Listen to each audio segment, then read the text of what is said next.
Hello everyone. मेरा नाम है सुमिता और मेरे साथ हैं श्रीतारा की फाउंडर और रिलेशनशिप एक्सपर्ट शांति पावा। जैसा कि हमने पिछले एपिसोड में बात की कि 14-15 साल की उम्र तक बच्चों के विचार बन जाते हैं।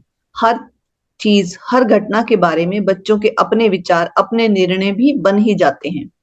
कुछ दोस्तों से, कुछ घर से, कुछ परिवार के अन्य लोगों से विचार तो मिलते ही हैं। उनके पास किसी ना किसी के विचार तो जाएंगे ही, और फिर वही विचार बरसों बरसों या सारी उम्र तक बने ही रहेंगे। तो फिर उनके पास पेरेंट्स के ही विचार क्यों ना जाएं। आज हम इसी की बात करेंगे कि कैसे जा सकते हैं आपके अपने बच्चों के पास आपके ही विचार। बिल्कुल। अब बच्चों के पास तुम्हारे ही विचार जाएं, इसके लिए बड़ी से बड़ी बात भी बैठकर बच्चों से करो। उनकी हर बात सुनो और अपनी हर बात उनसे शेयर करो। अपने बचपन की बातें, आसपास वालों की बातें, अपने घर परिवार की बातें, अपने दोस्तों की बातें। ऐसे ही तो वातावरण बनेगा जिसमें वो भी अपने स्कूल की बातें, अपने टीचर्स की बातें, दोस्तों की बातें कर पाएंगे। बातों बातों में ही तुम अपने विचार बच्चों को सरका सकते हो। उपदेश की तरह कही गई बात सभी को जहर लगती है। बातों बातों में तुम उन्हें बता सकते हो कि हम सभी के मन का स्वभाव ऐसा है कि सरफेस पर वही बातें रहती हैं जो नहीं मानी जाती।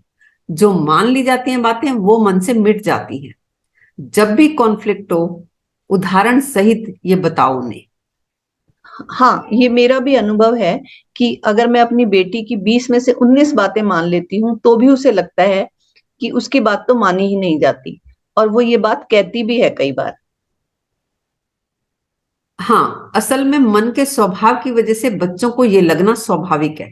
पर जब मन का ये स्वभाव उन्हें बताया जाता है और पिछली मानी हुई बातें भी उन्हें दिखाई जाती हैं, तो वो धीरे धीरे उनकी समझ डेवलप होने लग जाती है।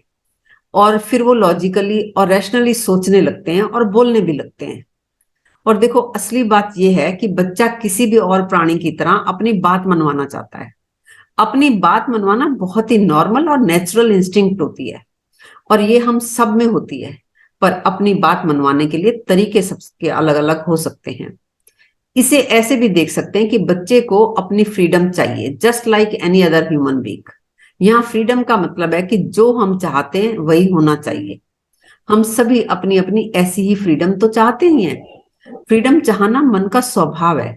और देखिए, मन के स्वभाव से ही तो जुड़ी है हमारी सारी इमोशनल और रिलेशनशिप समस्याएं। तो जब भी जरूरत हो उन्हें मन के स्वभाव के बारे में बताओ। ये बातें उन्हें ऐसे एग्जाम्पल देकर बताई जा सकती हैं जिनसे वो रिलेट कर सकें।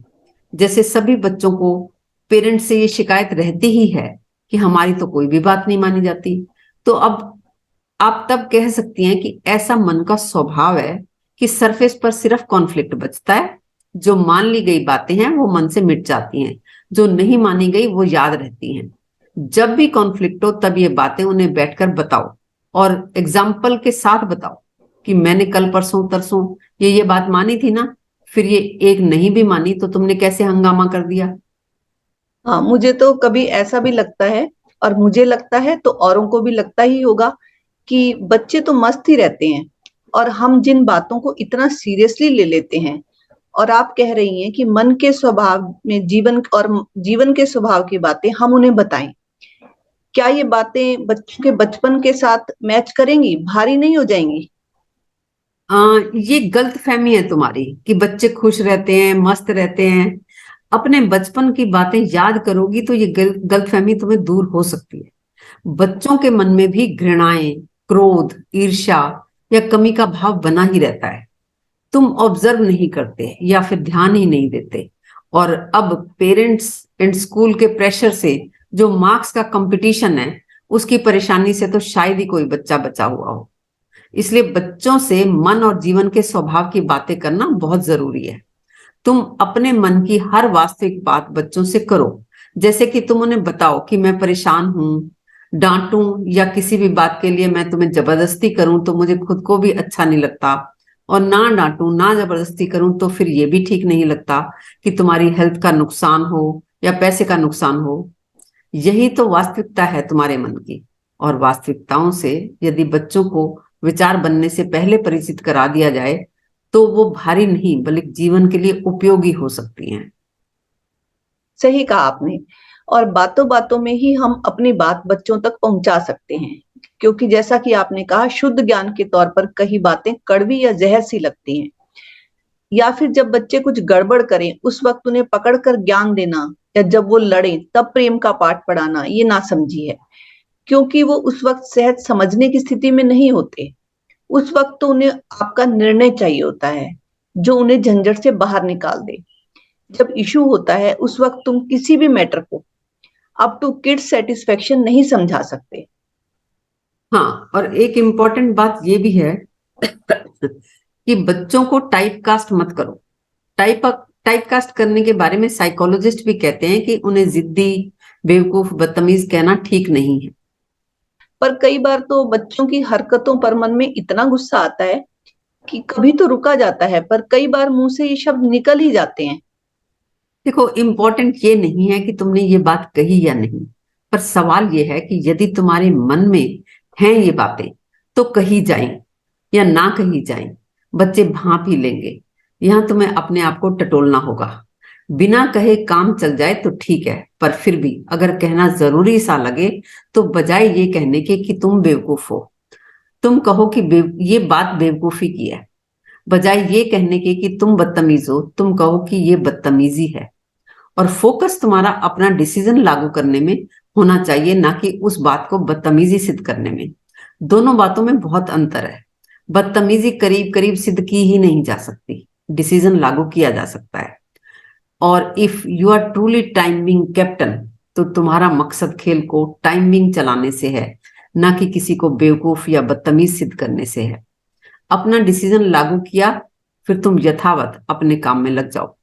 बच्चे से उसी वक्त नॉर्मल बात करो। मान लीजिए पेरेंट्स तो नॉर्मल हो जाएं, पर बच्चे अपसेट होंगे, बच्चे नाराज होंगे, बच्चे मुंह सुजाएंगे, तो क्या किया जा सकता है? हाँ ठीक है, कुछ देर बच्चों के मन की नहीं होगी तो बच्चे तो अनईजी रहेंगे ही। पर तुम अगर अनईजी नहीं होते या जल्दी ही नॉर्मल हो जाती हो, तो धीरे धीरे बच्चों को दिख जाएगा कि तुम व्यवस्था चला रही हो, घर को मैनेज कर रही हो, ना कि तुम अपनी भड़ास निकाल रही हो।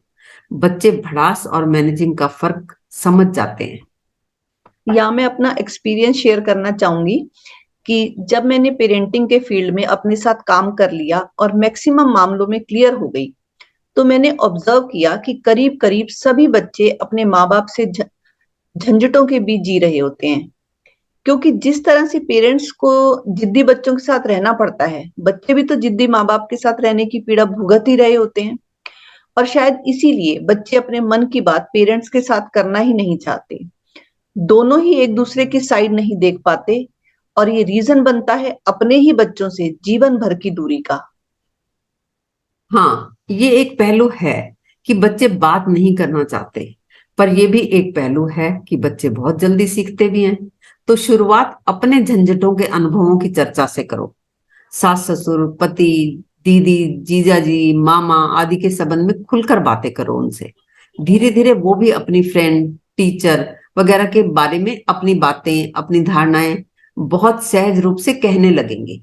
और जब तुम अपने मन की बातें खुलकर अपने बच्चों से कह सको और बच्चों की हर बात पूरे भाव से सुन सको, तो ये तुम्हारे जीवन की बहुत बड़ी घटना हो जाएगी। हाँ, सही कहा आपने।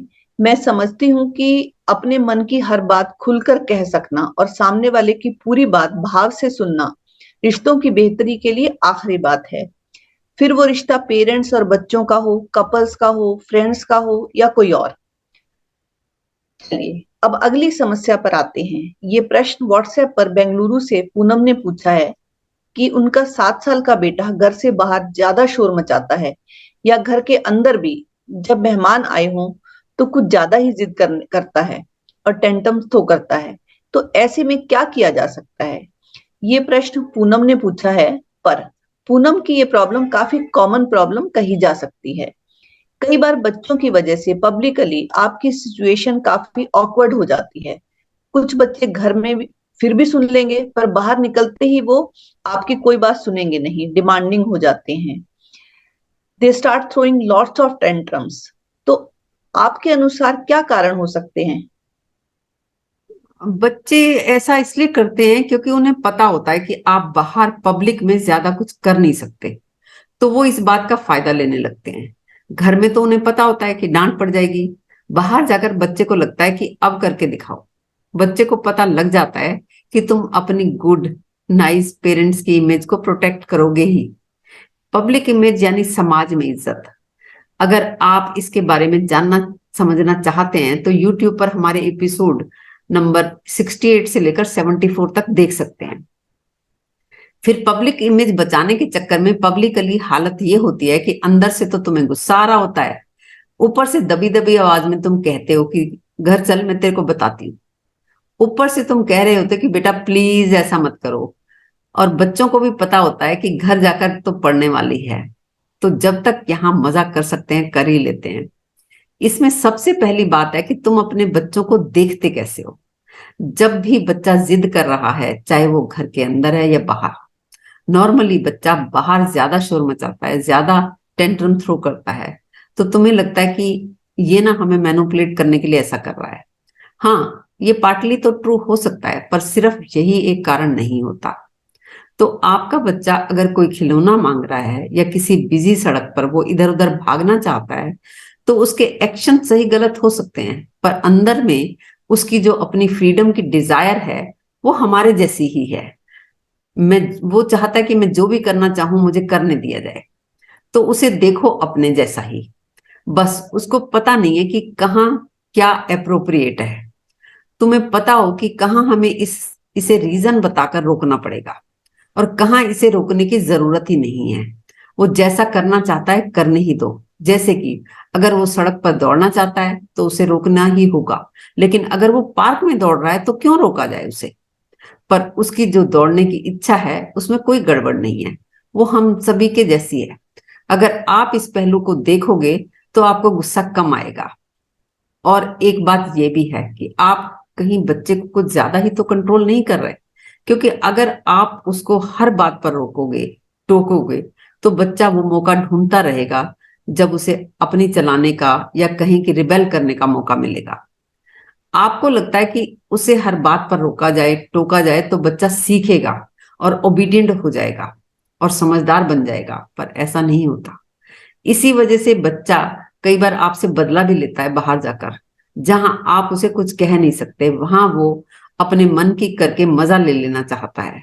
ऐसा नहीं है कि सारे ही बच्चे ऐसे होते हैं, पर आपका बच्चा ऐसा कर भी सकता है।